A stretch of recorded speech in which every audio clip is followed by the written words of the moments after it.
Good morning and welcome to the lecture number 8 of the course Water Resource Systems, Modeling Techniques and Analysis. In the previous lectures, we have been discussing optimization of functions of multiple variables with constraints. That means, we have now entered into the domain of constrained optimization. Specifically in the last lecture, I talked about the Cohen-Tucker conditions, commonly called as the KT conditions, which are necessary conditions for any optimization problem if it has to have a optimal solution. So, we discussed about a general problem of this type: minimize f of x, and x is a vector of decision variables x 1, x 2, etcetera, x n. There are n number of variables subject to g j of x less than or equal to 0. These are the constraints. We have m number of constraints. So, n number of variables and m number of constraints. For such a problem, the KT conditions are the following. So, we have discussed this at length. So, you have n equations corresponding to the first set of conditions, then m number of equations associated with the second set of conditions, lambda j g j equal to 0.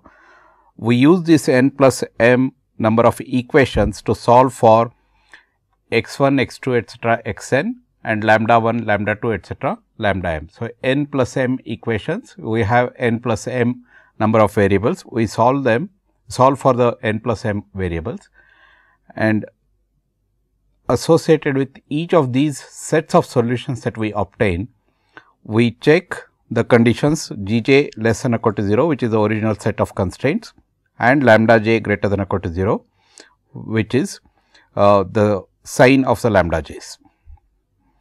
And as I have mentioned, depending on maximization or g j of x greater than or equal to 0, the lambda j's sign will be changing according to which combination we are talking about here.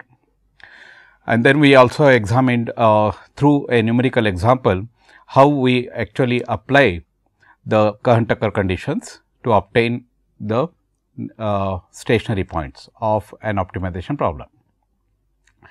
Then we introduced the most important topic of this course, namely the linear programming. Recall that we said if f of x, which is the objective function, is in fact a linear function of the decision variables, and all the constraints g j of x are all linear functions of the decision variables, and then additionally if the decision variables are all non-negative, then it constitutes a general form of a linear programming problem. But the essential requirement for a linear programming problem is that the objective function must be a linear function of the decision variables, and the constraints must be linear functions of the decision variables. Then towards the end of the previous lecture, I just started introducing the graphical method. So, we will continue with the graphical method of solution. Remember, the graphical method of solution is in fact provides us with motivation for the more rigorous algorithmic way of solving the linear programming problem, which is in fact the simplex algorithm, simplex method of solution. So, we will understand the graphical method correctly, although it is a very simple procedure, but the motivation for the simplex algorithm in fact comes from the graphical method that I will be discussing now. So, we will revisit the problem that I just discussed towards the end of the previous lecture, and from that we will go on to explain the complete graphical procedure. So, we started with the example maximize z is equal to 3 x 1 plus 5 x 2 subject to x 1 less than or equal to 4, 2 x 2 less than or equal to 12, 3 x 1 plus 2 x 2 less than or equal to 18. These are the constraints, and then we have the non-negativity of the decision variables x 1 greater than or equal to 0 and x 2 greater than or equal to 0. These are the non-negativity of the decision variables. Recall that or observe that the objective function is a linear function of the decision variables. The decision variables are x1 and x2. All the constraints are linear functions of the decision variables x1 and x2. So, all of these are linear functions. Additionally, we have the non-negativity of the decision variables x1 greater than or equal to 0, x2 greater than or equal to 0. So, because this is a simple problem with only two decision variables, we can demonstrate with a graphical solution here.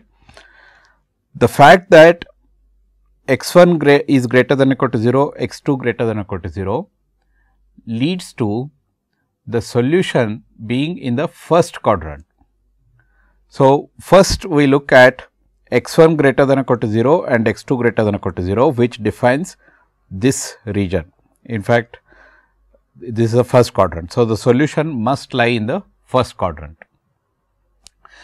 Then we look at each of the constraints.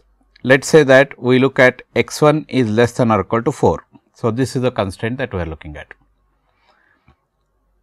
The binding value for this will be x1 equal to 4.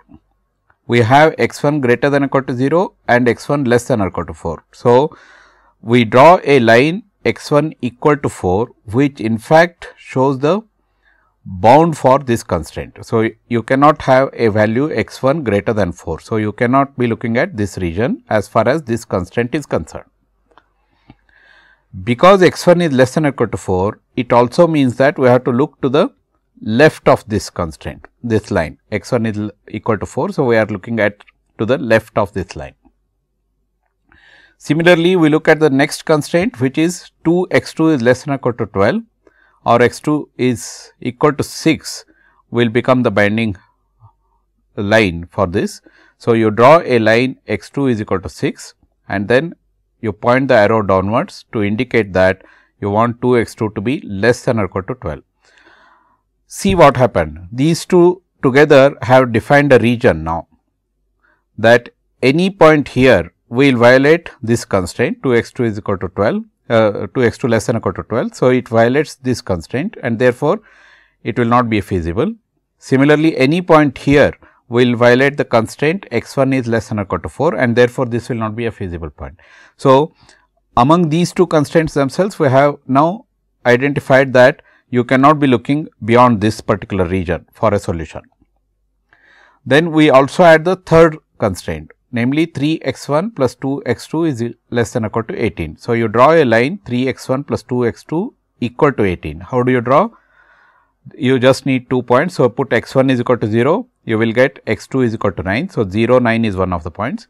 You put x2 is equal to 0, you will get x1 is equal to 6. So, 6, 0 is another point. So, simply join these 2 points, you will draw the line 3 x1 plus 2 x2 is equal to 18.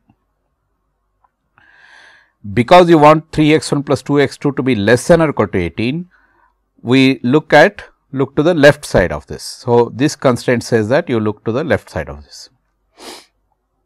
So, in the earlier region that was defined by these two constraints, if you look at any point here now, we are still in that region defined by the earlier two constraints. But if you look at any point here, that will violate this constraint 3 x1 plus 2 x2 less than or equal to 18. Therefore, along with this constraint now, we have a new region defined, which can be shown like this. So, this is the region in which all the constraints are satisfied, and this region is called as the feasible region.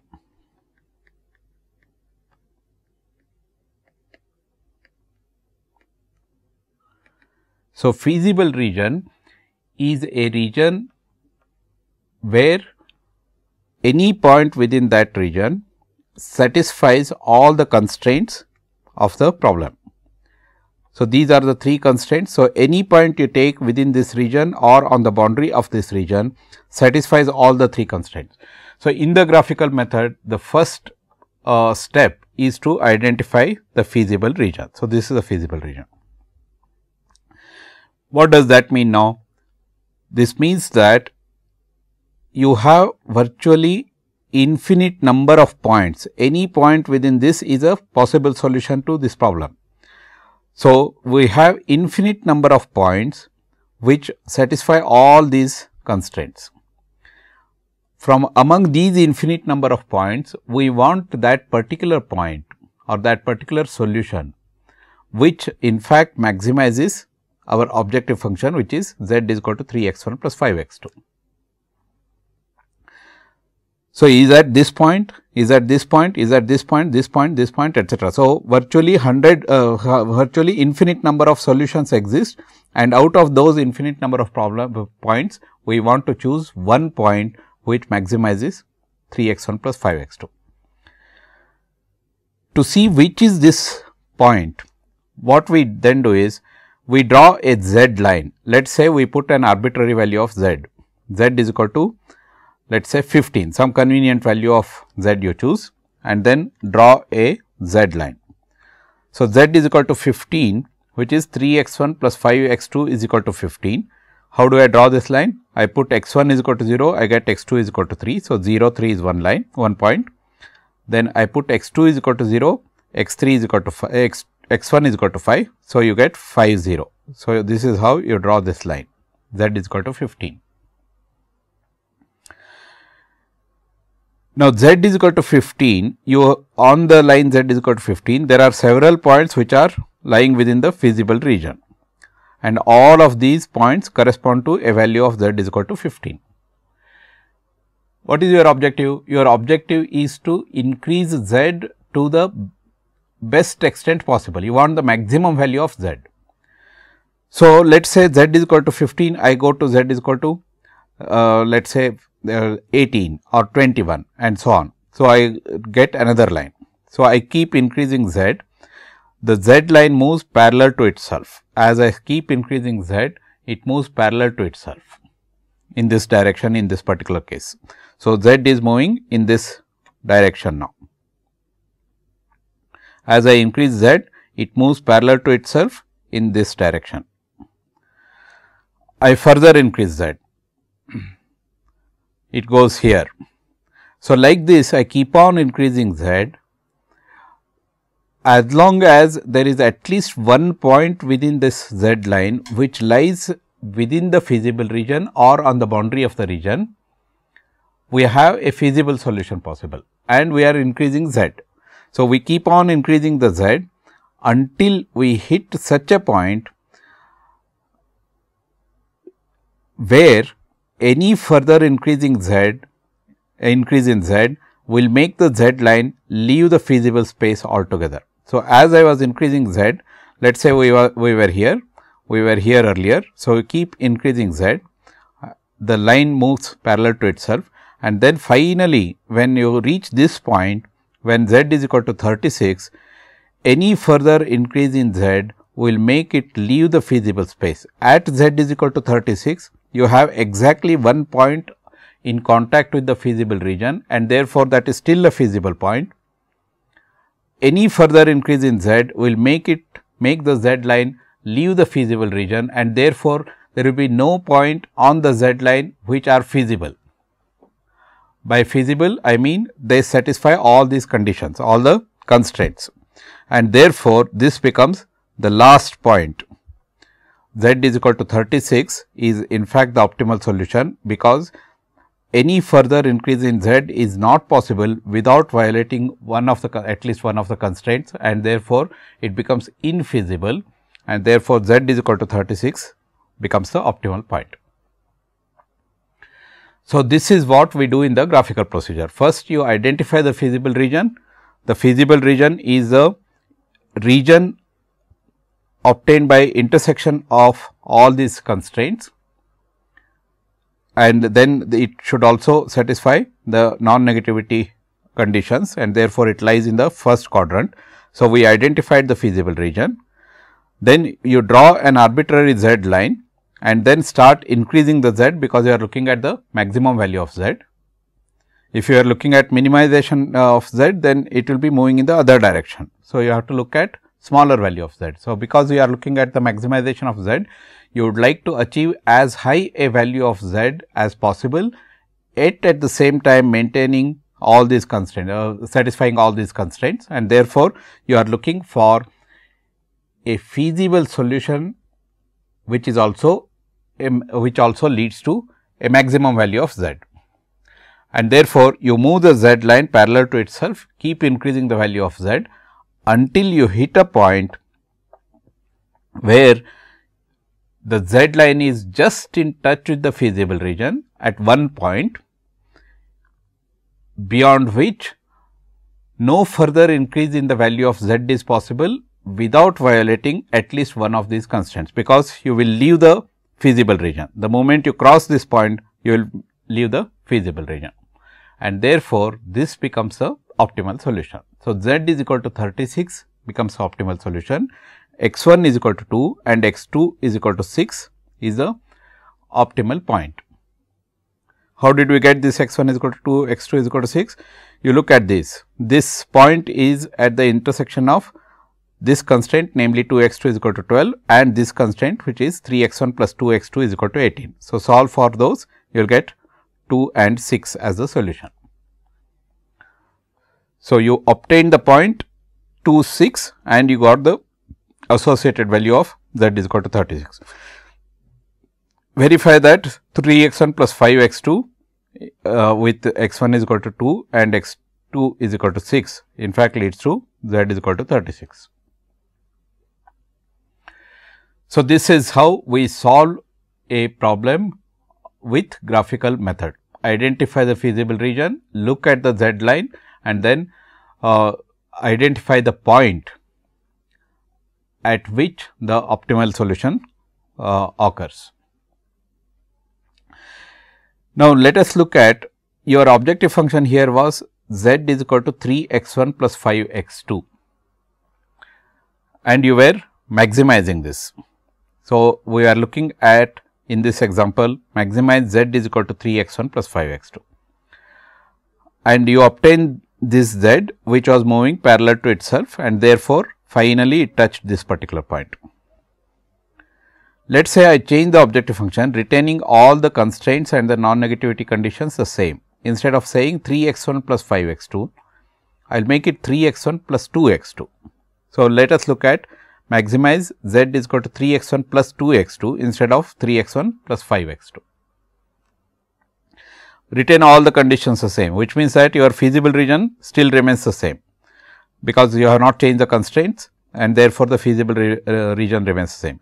What did I do in this? By changing 3 x 1 plus 5 x 2 to 3 x 1 plus 2 x 2, I changed the slope of the z line. So, z line, the inclination of the z line changes and therefore, the z line becomes this now.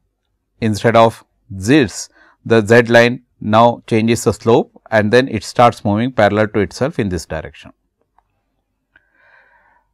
At the last point of contact with the feasible region, the z line will coincide with 3 x 1 plus 2 x 2 is equal to 18. I have 3 x 1 plus 2 x 2 as the objective function. So, it just coincides with 3 x 1 plus 2 x 2 is equal to 18. Any further increase in z line will make it leave the feasible space and therefore, this becomes the optimal solution. See that in the previous case we got exactly one point in which the z line was in touch with the feasible space, whereas here it is coinciding with the boundary of the feasible region, okay, coinciding with one of the boundaries of the feasible region.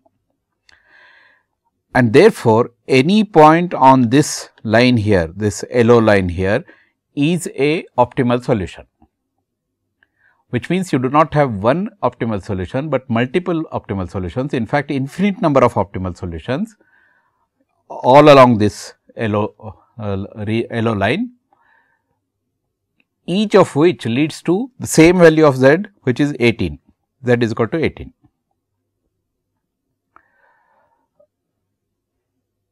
So, this case will lead to multiple solutions. So, you need not have one solution, you may have multiple solutions to a LP problem, and the multiple solutions occur when the z line corresponds to one of the boundaries of the feasible region. the multiple solutions offer an infinite flexibility in decision making, because you have the maximized value z corresponding to 18, but you do not have one point, but you have infinite number of points, all of which will lead to z is equal to 18, which is the optimal solution, and therefore, you can choose any of these infinite number of points for your decision. And therefore, we must be alert to the situation that certain problems lead to multiple solutions, and we should be able to capture the multiple solutions. In fact, we will see if you get one solution here and maybe another solution at this point, you should be able to generate all the infinite number of solutions, all of which, remember, will lead to the same optimal solution z is equal to 18. So, this is the first special case that we consider. You identified the feasible region and then saw that z line corresponds to one of the boundaries beyond which it leaves the feasible space, and therefore, that becomes the optimal solution, and therefore, you do not have one solution, but you have infinite number of solutions. All of these points here on the boundary become an optimal solution, lead to an optimal solution, and therefore, you have multiple solutions.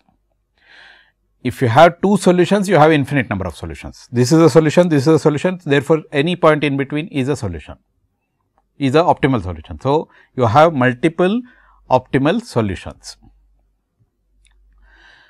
Okay. Another special case is that your constraints may be such that you do not have a bounded region. In this particular case, what happened? You have, let us look at this, you have a region which is bounded in all the directions. So, you have a bounded region. Let us say that some of the constraints are such that you do not have a region which is bounded. Let us say your constraint set is such that one constraint is saying you look at this direction, another is saying you look at this direction, and therefore, anything in this region is a feasible solution, and there is, and z line is increasing in this direction. Let us say z is increasing in this direction. So, z can be increased until infinity without violating any constraints, and therefore, the region is unbounded. The feasible space or the feasible region becomes unbounded, and such solutions are unbounded solutions. In general, when you have an unbounded solution, the problem is ill formulated, because obviously, any physical problem you cannot have you cannot increase the objective function value to infinity if it is a well formulated problem, and therefore, when you get an unbounded solution, the problem is ill formulated problem. Typically, you will have another constraint which will limit the increase in the objective function. So, you saw multiple solutions, you saw an unbounded solution. Your set of constraints may be such that you may not get a feasible space at all or feasible region at all. You may have several constraints, and then you are plotting the constraint set of constraints. Some constraints will define some region, some constraints will define yet another region. There is no intersecting point at all, intersecting region at all. Such problems lead to what are called as the infeasible solutions or infeasible problems.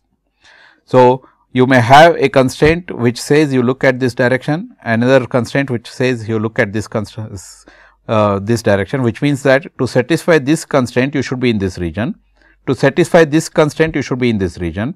Therefore, there is no region where you can satisfy both of these simultaneously, and therefore, there is no feasible space possible.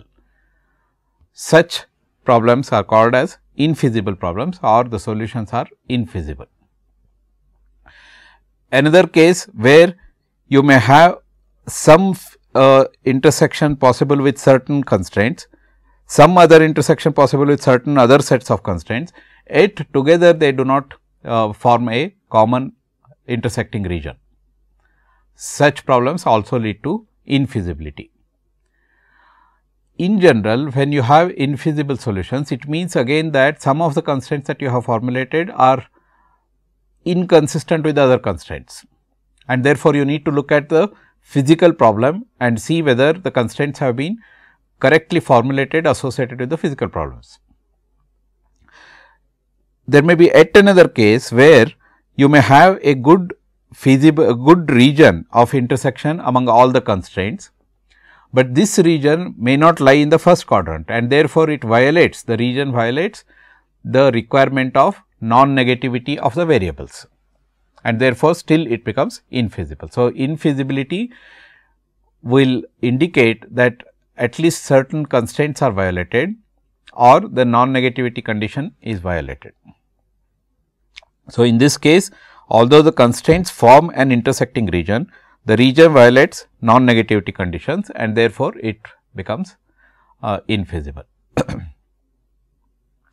So, in the graphical method, we have now identified 3 special cases, and in fact, these 3 special cases pertain to any LP problem, not necessarily because we are solving it using the graphical method. The first one is that you may have multiple solutions when the z line is just coinciding with one of the boundaries of the feasible regions, and therefore, any point on this boundary becomes an optimal solution. Therefore, you have infinitely many solutions, infinitely many optimal solutions, all leading to the same optimal value of the objective function. These are multiple solutions. Then you have the case where you may not have a bounded feasible region. So, z can be increased up to infinity, ad infinitum. You keep on increasing z, it does not violate any of the constraints, and therefore, it is still feasible. So, you can increase the z value to infinity without leaving the feasible space, which means that the feasible space is unbounded in the direction in which the z is increasing for a maximization problem. And therefore, it becomes an unbounded solution. In general, whenever you have an unbounded solution, you will have to look at the problem formulation. The problem formulation will be wrong. Then you have the case of infeasible solutions, where the set of constraints is such that you will not be able to identify a intersecting region which also satisfies the non-negativity conditions, which means there is no point in the region of interest which satisfies all the constraints, and therefore, the problem becomes infeasible. In general, infeasible problems are also ill formulated problems, because you may have introduced inadvertently certain constraints which violate other constraints, in the sense that if you meet this particular constraint, the other constraints are not satisfied, and therefore, the problems are ill formulated. We must be able to capture all these situations, that is multiple solutions. We must know how to capture the multiple solutions. We must know when the problem is unbounded. We must be able to identify when the problem is unbounded, and we must be able to identify infeasible solutions. As you saw, this was a simple problem with only 2 variables and 2 constraints and so on. So, it was easy for us to identify. In practical problems, you will have hundreds and thousands of variables and thousands of constraints. Therefore, we must have a mechanism to identify each of these different types of solutions, which we will presently see. So, from the graphical solution, then we must be able to move to higher size of the problems of the LP problems, and therefore, we must have an algebraic way of solution of these LP problems. So, let us start introducing an algebraic method of solution, which is also an algorithmic method of solution, which is called as the simplex method. To do that, we will look at the general structure of the problem, LP problem. We typically write the objective function as maximize z, and z is a linear function of the decision variables. The decision variables are x1, x2, etc., xn, and z is a linear function of x1, x2, etc., xn. Then you have a set of constraints, m number of constraints. In the general form of a LP, we write them as equality constraints. So, A11 x1, A12 x2 etcetera, A1n xn is equal to B1. This is for the first constraint. So, the right hand side values are denoted as B1, B2 etcetera, Bm. A11, A12, A13, A1n etcetera, these are the coefficients of the decision variables in the constraints. So, this is the first constraint and the coefficient for the first constraint first variable is A11, first constraint second variable is A12, first constraint nth variable is A1n, that is the coefficient is A1n. Like this you have A21, A22 etcetera, A2n. So, you have a coefficient matrix, we will write in the matrix form subsequently in some other lectures, but you can identify that these are in fact the coefficients which are constants, and x1, x2 etcetera, xn are the decision variables for which solutions are sought. B1, B2 etcetera are the right hand sides of the constraints, these are also known values. Additionally, you have the non-negativity conditions x1, x2 etcetera must be greater than or equal to 0. So, this is the way we write one general form of LP in which all the constraints can be expressed as equality constraints, and we typically look at maximize value of z. This is one general form. You can also write it in another form. For example, you may look at minimization and then still you can retain less than or equal to and so on. But we will stick to one general form and then see how we develop the simplex algorithm corresponding to this general form. Which means your objective function must be of the type maximization. So, we write this in a more compact form as maximize z subject to all this set of constraints. I will write it as a summation in the summation form. You have a I j x j is equal to b I, which means the ith constraint I will write as summation j is equal to 1 to n. There are n number of variables, a I j x j is equal to b I and I is equal to 1 to etcetera m. So, I am writing this set of constraints here in a compact form using the summation notation, and x j greater than or equal to 0, j is equal to 1 to n. There are n number of variables, m number of constraints. Constraints I am denoting it as by I and the variable by j here. So, this is a compact form of LP, still in the scalar notation. So, we write this in the scalar notation as shown here. Now, let us look at various features of such a problem. You have n number of variables and m number of constraints and m number of equations actually, because we have made all the constraints to be equality constraints. We will see how to handle the inequality constraints later on, but in the general form we are expressing all the constraints to be equality constraints, which means what? You have m number of equations and n number of variables. If m is greater than n, that means the number of equations is more than the number of variables, then the generally problem is over defined, and therefore, you should be able to identify redundant constraints, which I have introduced earlier. So, there must be m minus n number of redundant constraints, which you must be able to identify and eliminate. So, that you will have a maximum of m number of m is equal to n number of constraints. So, if your original number of constraints is more than the number of variables, it indicates that there are certain redundant constraints. We must be able to identify the redundant constraints and eliminate the redundant constraints. Then the next question, if m is equal to n, that means your original set of equations is in fact equal to the number of variables. Then you may have a unique solution. That means, if there is a solution, you have now m number of equality constraints, which means m number of equations. You solve m number of equations simultaneously, you will get a unique solution.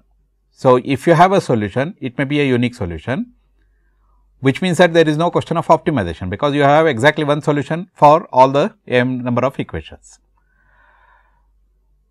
or you may not have a solution at all. So, you may have m number of equations which may not have a solution at all. If you have a solution, it will be a unique solution. Therefore, m is equal to n is not a case to be considered, because there is no question of optimization.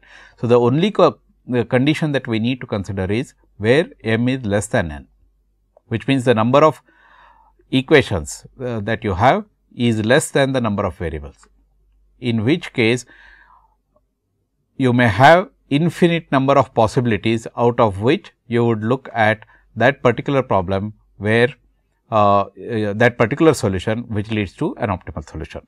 So, this is the case that we will be talking about. If m is less than 1, it corresponds to an underdetermined set of linear equations, which means that if there is one solution, then there are infinite number of solutions possible, and out of these infinite number of solutions, we need to look at that particular solution which also maximizes or optimizes the objective function. So, this is the case that we will be interested in the linear programming problem. Okay, which means in the general form, the way we stated, we said the objective function is of maximization type. We will stick to that as a standard form. We will retain the objective function as maximization type. Then all the constraints are of equality type, and all the decision variables are non-negative.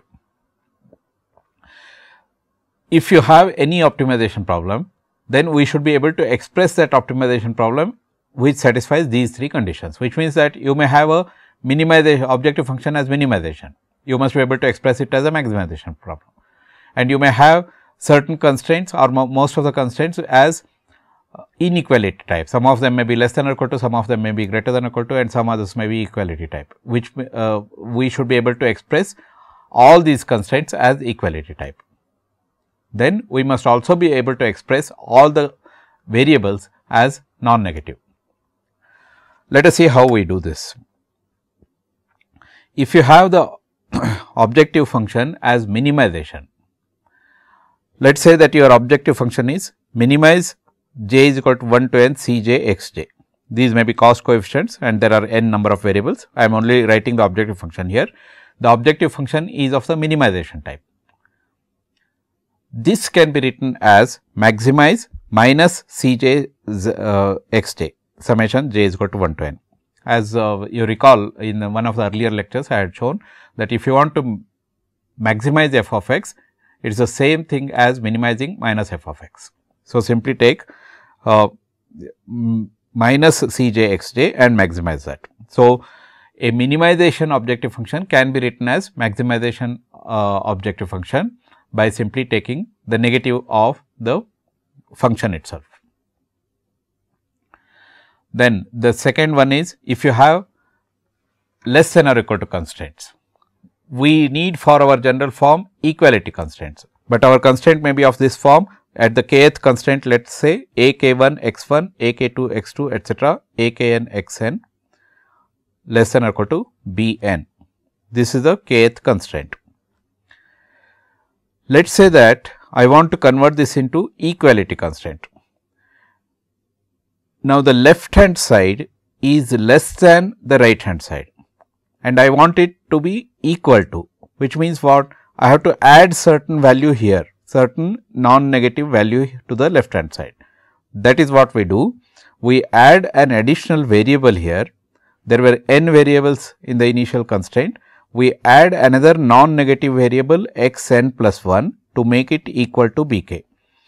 And this additional variable is called as a slack variable. There was a slack that was existing, you fill up the slack with the slack variable. So, the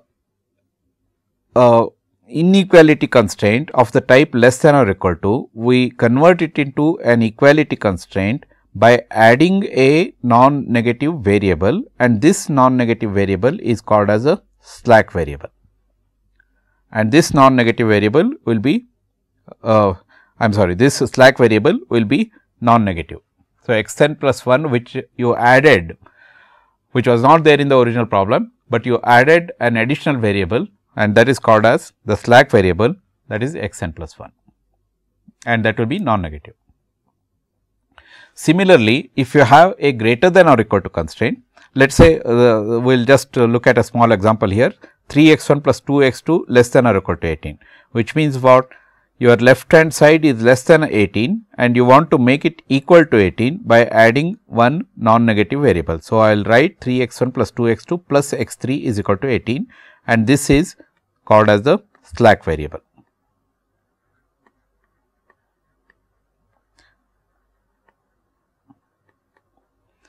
And your x 1 and x 2 are anyway greater than or equal to 0, the additional variable that you are adding is also greater than or equal to 0.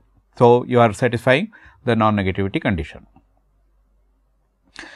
Let us say you have an equality constraint instead of the you have a greater than or equal to constraint instead of the less than or equal to constraint, which means what?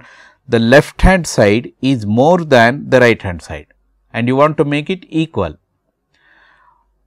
and therefore, you should deduct some value from that, and therefore, you subtract a non-negative variable from that. So, a k 1 x 1 etcetera minus x n plus 1. So, you add another variable with a negative sign now in the constraint. So, the variable is non-negative, but you will deduct from the left hand side of that, and this is called as a surplus variable. There was a surplus on the left hand side, you are reducing that by deducting a surplus variable, and this surplus variable is also non-negative.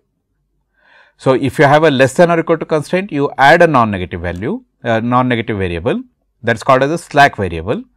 If you have a greater than or equal to constraint, you deduct a variable, deduct a certain value using a surplus variable, and both the slack variables and the surplus variables that you so introduced were not there in the original problem, and you introduce them to make sure that the constraints are expressed as equality constraints, and both the slack variable as well as the surplus variables are non-negative. Okay. So, if you have let us say x 1 plus x 2 greater than or equal to 5 as your original constraints, you will put x 1 plus x 2 minus x 4 is equal to 5, and this x 4 is in fact the surplus variable.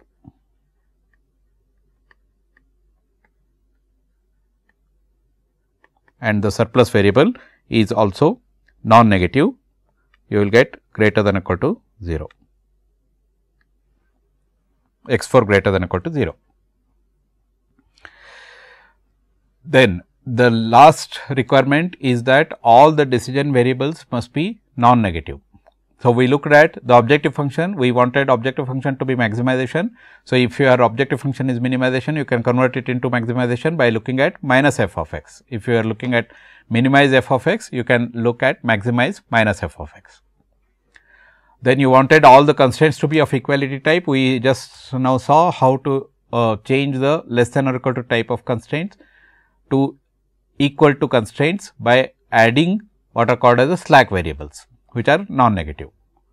Then if you have greater than or equal to type of constraints, you deduct a surplus variable, which is also non-negative. Then the third case is when you have certain variables which can also assume negative values. Remember, in most of the engineering decision making problems, the variables that we will be talking about are either physical variables. For example, we may be talking about dimensions, physical dimensions of flood control storage. You may be talking about the amount of hydropower that is generated, amount of water that is applied to a particular given to a particular city, and so on. So, these are physical variables that we will be talking about, and most of the cases they are non-negative. We will not be talking about negative variables. However, there will be certain cases where you may have to account for variables that are unrestricted in sign. For example, you may be talking about temperature. Temperature can assume negative values. And in such situations, there must be a way of handling these variables in the general linear programming problem. When you have a variable which is unrestricted in sign, which can assume negative values also, it can take positive values, it can also take negative values. In such situations, you must be able to convert that for the problem formulation into a non-negative variable, not the original variable itself, but we will convert, we will use those variables which are all non-negative. How do we do this? Let us say you have a variable x which is unrestricted in sign, which means that in the problem solution it can assume negative values also. If we express this x as a difference of two non-negative variables, let us say that I will put x is equal to x1 prime minus x2 prime, and the x1 prime and x2 prime will go as decision variables. So, x1 prime and x2 prime can be non-negative. So, that if x is negative, then x2 prime will be greater than x1 prime. Let us look at it more formally. So, an unrestricted variable can be written as the difference of two non-negative variables. Let us say that you have xi is unrestricted in sign, then we can replace xi by a difference xi1 minus xi2. So, I will write xi as xi1 minus xi2 with both xi1 and xi2 non-negative. So, if in your final solution xi has to be negative, what happens? Xi2 will be greater than xi1, and if xi has to be positive, xi1 will be greater than or equal to xi2. In fact, in the solutions you will see that only one of them will be non-zero. However, we will come to that later, but right now you just understand that you by expressing xi as a difference of two variables, two non-negative variables, what we have achieved is that in the final solution, if xi has to be positive, then this will be more than this. If xi has to be negative, then this will be more than this, both of them being non-negative, and therefore, in the LP problem we will still be dealing with non-negative variables.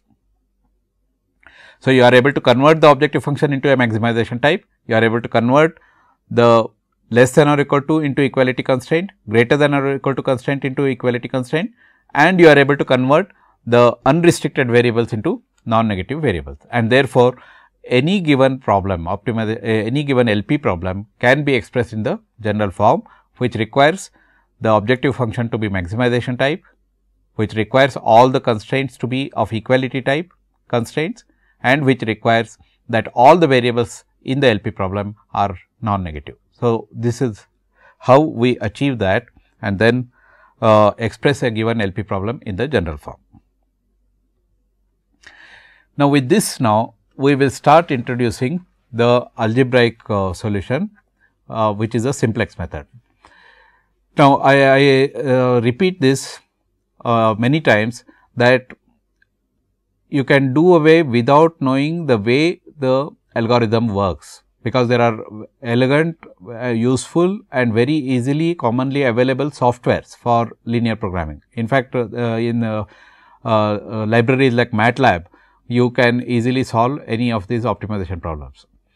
However, for a student it is extremely important to know and understand how the algorithm works. In fact, in the classroom type of examples, you should be able to solve these problems with hand calculators, and therefore, it is important for us to know how the algorithm itself functions. So, we will start with, we will introduce over the today's class as well as the next class, we will discuss the simplex method, how it works. Before going into the actual functioning of the algorithm itself, let us look at the motivation for the simplex method.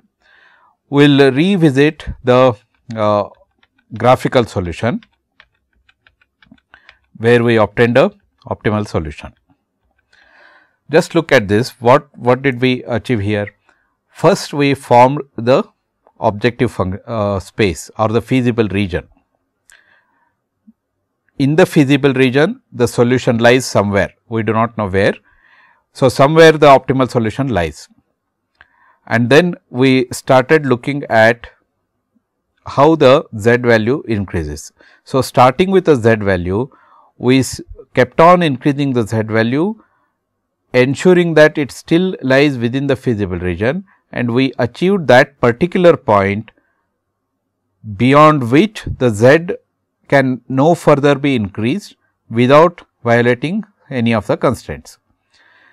And this we saw lies at a particular corner. So, the one observation that we made is that the optimal solution in this particular case was at a corner. If your z direction increases, changes, then still you are hitting at a corner. So, the solution will be at this corner and at this corner, and in this particular case it so happens that it will be all along this line. Let us say your z line was some other was increasing in some other direction. Let us look at, let us say z line was here, then it keeps on increasing in this direction, assume that it is increasing in this direction, then the optimal solution will be at this point. So, the observation that we are making is that the optimal solution lies at one of the corners of the feasible space. So, it can be either this corner, it can be this it can be this corner or this corner or this corner or this corner, etc.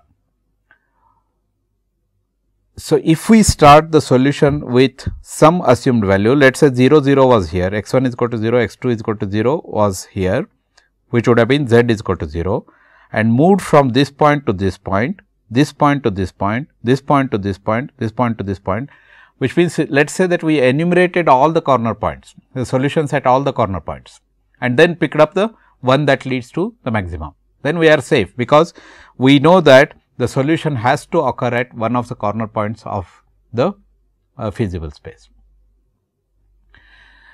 However, as the number of constraints increases, as the number of variables increases, the dimension of this feasible space will be quite large, and therefore, enumerating all the solutions at all the corner points will still be unwieldy.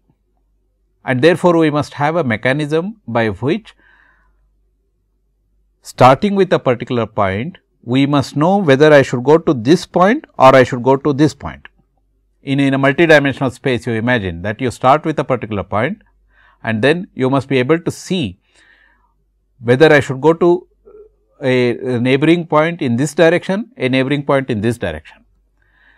This is what we achieve in the simplex algorithm. That means, we start with the feasible solution, we have identified the feasible region, we start with the feasible solution, and then instead of enumerating all possible feasible solutions, we will know, starting with the particular feasible solution, we will know in which direction the solution should proceed, so that we will hit the optimal solution in the least number of iterations. This is what we do. So, we will go to the motivation for the simplex problem now. Again, starting with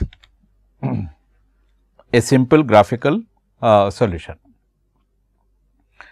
Let us say that you take a problem, maximize z is equal to 6 x 1 plus 8 x 2, subject to 5 x 1 plus 10 x 2 less than or equal to 60, 4 x 1 plus 4 x 2 less than or equal to 40, and x 1 and x 2 both are non-negative. If we solve this with graphical procedure, we get this feasible region. Let us say you just look at the constraints now, identify the feasible region. How did we identify? You draw this constraint 4 x 1 plus 4 x 2 is equal to 40, and then because it is less than this, you are looking at this direction. Similarly, 5 x 1 plus 10 x 2 is equal to 60. These are the two constraints. You draw this and identify the feasible region. Because x 1 is greater than or equal to 0, x 2 is greater than or equal to 0, this becomes the feasible region. So, you have the points O, A, C and D as the corner points of the feasible region. But there are also other points. You look at point B here, point E here. So, you have 6 points here on this diagram. Let us see what are all the features of these 6 points. You have two constraints, 4 x 1 plus 4 x 2 is equal to 40, 5 x 1 that is less than or equal to 40, and 5 x 1 plus 10 x 2 less than or equal to 60. These are the two constraints. Let us say the inequality constraint now, 5 x 1 plus 10 x 2 less than or equal to 60, I convert it into an equality constraint by adding a slack variable x 3 is equal to 60, and 4x1 plus 4x2 less than or equal to 40, I convert it into an equality constraint by adding another slack variable. Remember, this slack variable must be different from this slack variable.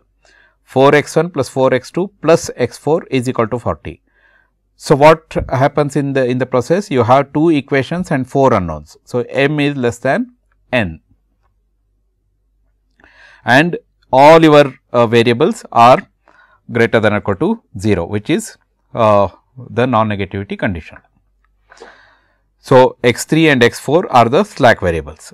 Let us look at what all these corner points and the points which are intersecting with the x1 and x2 axis correspond to. So, from this then we start developing start looking at the motivation for the simplex algorithm and introduce what are called as the basic solutions, basic feasible solutions, basic variables, non-basic variables and so on, and that leads to an algorithmic way of solving the LP problems. This we will continue the discussion in the next class. So, in today's class essentially what we did is we started with the graphical solution, we identified the feasible region, and then in the feasible region any point is a feasible solution, and therefore, you have infinitely many points which are all feasible. Out of these infinitely many points, we want to identify the optimal solution, for which what we did is we took a z line and then moved the z line parallel to itself in the direction in which it is increasing for an optimal maximization problem, and then identified that particular point beyond which the z cannot be increased any further without violating any of the at least one of the constraints, and that becomes the optimal solution. And we saw that this optimal solution in fact lies at one of the corners or coincides with one of the edges of the feasible space. And then we saw the special cases where you have multiple solutions, multiple optimal solutions. If you have 2 optimal solutions, you have infinite number of optimal solutions.